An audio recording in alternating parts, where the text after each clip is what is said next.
Sri Swami Chidananda. The mind is but a reflected consciousness.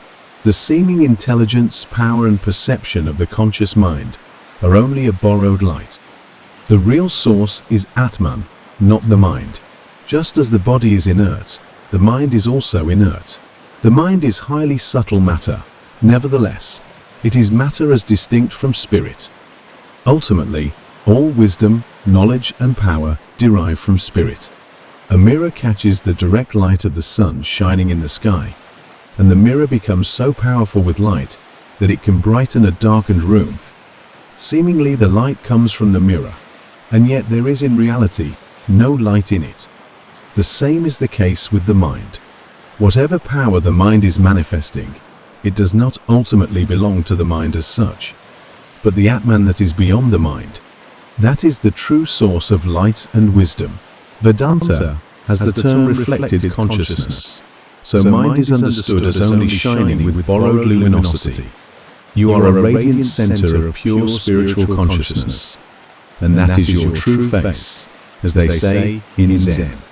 What was your face before you were born? What was that faceless face when this face did not exist? You are a mass of radiance, and that is your eternal countenance, when no name, no body, no form, and no face existed. How then can one invoke these deeper powers beyond the mind? The most important insight we get from Vedanta in this matter of tapping the inner source of strength, power and peace is what is called Atma Bhav. This term means to abide in the self, to be aware of yourself as the self, not as the little, ineffective, limited human individual subject to so many stresses, worries and problems. Through Atmabhav, one is grounded in this inner attitude that I am the eternal spirit. I am Atman, fire cannot burn me, water cannot wet me, weapons cannot injure me. I am the unborn, eternal and permanent. To always be firmly based in this truth is strength. It gives us power over the constant assailments of the mind, which subjects us to so many negative moods and tendencies. If you want to triumph over them, be based in this unshakable position of strength in self-awareness. Abide in self-awareness, Atma-bhav. Be rooted in this awareness, and do not allow the erroneous consciousness of your apparent human personality to hold you down.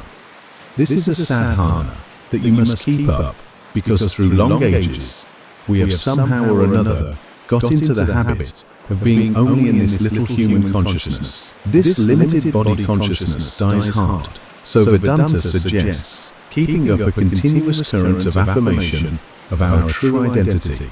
It is not an affirmation of a condition that does not exist at present, and which would need sheer force of affirmation to be brought into being.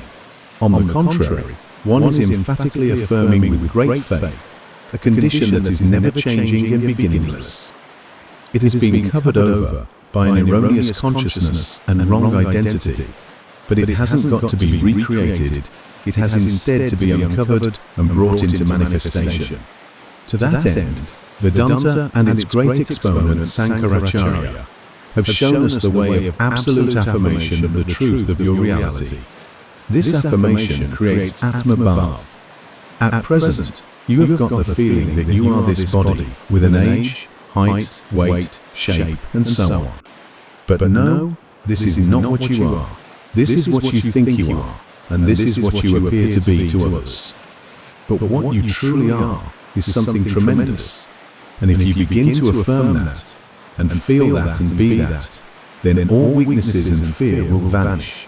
From the insights of yoga and Vedanta comes this great revelation to us. Be your true glorious self, and you shall overcome everything. Atma-bhav arouses the higher awareness of your true imperishable nature, your real spiritual identity. This should be supported by the fire of meditation, but moment by moment, affirmation does not require any special place or time. You can live constantly with affirmation, and you can make it a way of life. As I said, the old thing dies hard, so you should give this higher consciousness great support. You should try to bring this affirmation into your daily life and activity, strengthen it every day, and give it an unshakable base. That unshakable base is daily meditation going into the silence, and in that silence, evoking the inner center of your being. These periods of daily meditation not only become a sound foundation of continuous affirmation, but meditation also becomes simultaneously the wellspring of peace. In the period of meditation, the mind recedes into a state of rest. The consciousness is lifted up from the mundane world and enters into a state of quiescence,